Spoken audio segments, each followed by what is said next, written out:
Donc, je suis Jean-François Reul. C'est moi qui mène la liste lutte ouvrière faire entendre le corps des travailleurs à Montluçon. Nous ne redoutons aucun candidat parce que nous n'avons absolument pas le même programme qu'eux, parce que nous, ce que nous voulons, c'est renverser le capitalisme. Nous pensons que la seule classe qui peut le faire, c'est les travailleurs, parce que comme c'est les travailleurs qui font tourner la totalité de l'économie, c'est eux qui peuvent renverser l'ordre des choses.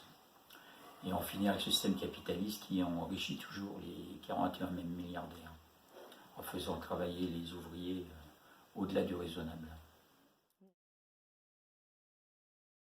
Donc, la campagne est financée intégralement par Lutte ouvrière.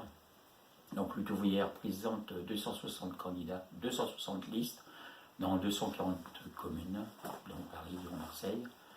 Et donc, Lutte ouvrière est un parti qui est financé, comme le prévoit la loi, par l'association de financement du parti Lutte ouvrière, par les dons des adhérents, les cotisations, les versements. Et le bénévolat intégral des militants.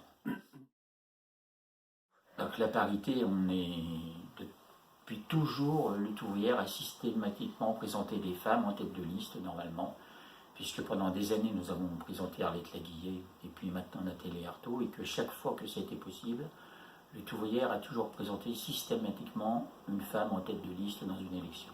À Montluçon, ça n'a pas été possible cette fois-ci.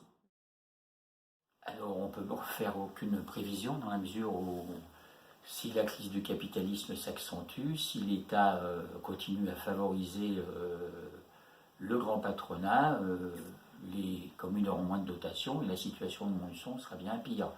Mais si on a un sursaut de la classe ouvrière, parce que jusqu'à maintenant les ouvriers de l'industrie privée ont moins bougé que la RATP ou la SNCF ou d'autres entreprises, s'il n'y a pas de sursaut de la classe ouvrière, il n'y a pas de raison que les capitalistes arrêtent de se gaver, que l'État continue à les servir de manière la plus servile possible.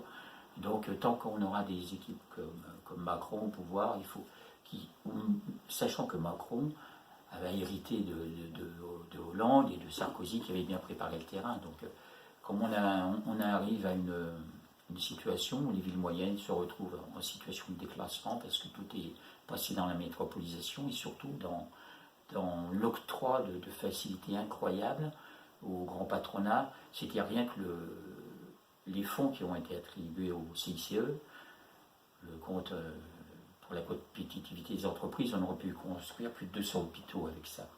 Et donc on s'aperçoit que tout le service public est en crise, les transports sont en crise, la SNCF est en crise, pour la bonne raison qu'on a choisi la financiarisation de l'économie. Je rappelle qu'il y a un cheminot sur 4 qui travaille pour rembourser les banques, donc il ne faut pas demander à la SNCF de faire du miracle, et c'est là qu'on voit bien que le statut des cheminots est strictement à la marge par rapport à ce qui est versé en manne financière. Et sur les transports, donc, comme l'État n'a plus aucune vision stratégique des transports, on s'aperçoit qu'on a une vente à la découpe de l'entreprise et qu'on aura le même système qu'aux États-Unis, des short lines.